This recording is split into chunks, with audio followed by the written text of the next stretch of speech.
एक ऋषि थे, कश्यप नाम के ऋषि, महाभारत में प्रसंग में आता है।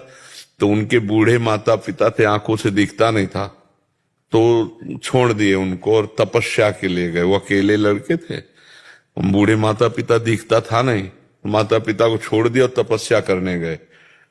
तो एक दिन एक वृक्ष के नीचे बैठे थे, धूप के कारण छाया लेने के लिए। तो ऊपर से एक बगुली होती, वो बैठ कर पीट कर दिया। तो उनको बहुत गुस्सा आया, ऐसे देखा तो बगुली जल के राख हो गई। उनको लगा कि हमारी तपस्या सिद्ध हो गई, हम बहुत। तो एक घर में गए तो नौवधू निकली, कहा महात्मा जी रुकिए, अभी लाती हूं भिक्षा। अब उनको दरवाजे में रोकी, दूसरे दरवाजे से उसके पति आ गए, और वो पतिव्रता थी, पति को भगवान मानती थी। चरण धोए, पति को जलपान कराया, बैठाला, कहा भगवान आपके दरवाजे पर अतिथि खड़े, भिक्षा दे आए? हाँ हाँ हाँ बिल्कुल जाइए।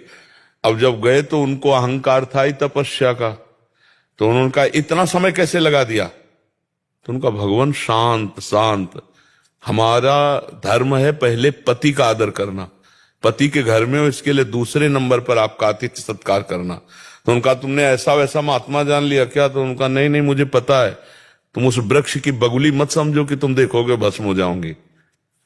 तो उनको लगा ये घटना कौन जानता है, केवल अभी जानते थे। तो बोले आपको कैसे पता है? बोले मैं त्रिकालज्ञ हूं, अपने पति को भगवान मानती हूं और उनकी आराधना के प्रभाव से मैं पतिव्रता हूं।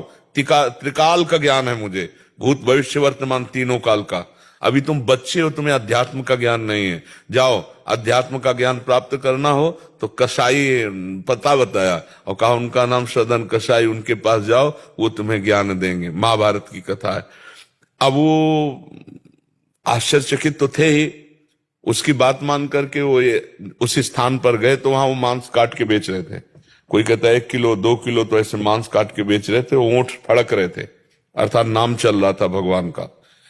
उन्होंने देखा इतने गंदे आदमी से बात करने के लिए भेजा, तो चल दिया। सोचने का रुको रुको, अमुक गांव की पतिव्रता ने भेजा है ना, बिना फोन के, और पहले तो फोन था नहीं।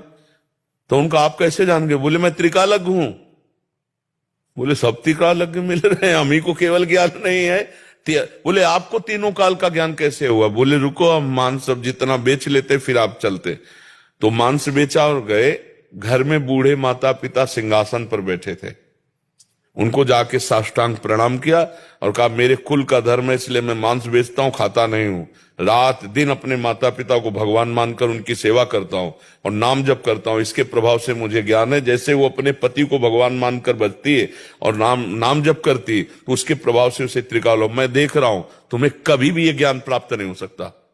तो उनका क्यों? बोले तुम्हारे माता पिता अंधे हैं, तुम्हें जरूरत थी उनकी सेवा की, छोड़कर यहां तपस्या का ढोंग करोगे, कुछ हाथ नहीं लगना। जाओ पहले माता पिता का उद्धार करो, जाकर के उनका शरीर पूरा हो तब तपस्या करना। तो ऐसे ही शास्त्र आज्ञा करता है, अपने अपने कर्तव्य। अब मान लो हमारा सत्संग सुन करके किसी का ब्याह हो गया हो और फिर वो वैराग्य उसको चढ़े कि भैया ये तो सब मिथ्या है, तो उस समय थोड़ी मिथ्या सोचा था जब पानी ग्रहण कर रहे थे। अब चुपचाप मन को मार कर उसके साथ रहो और भजन करो, अपने धर्म का पालन करे, नहीं।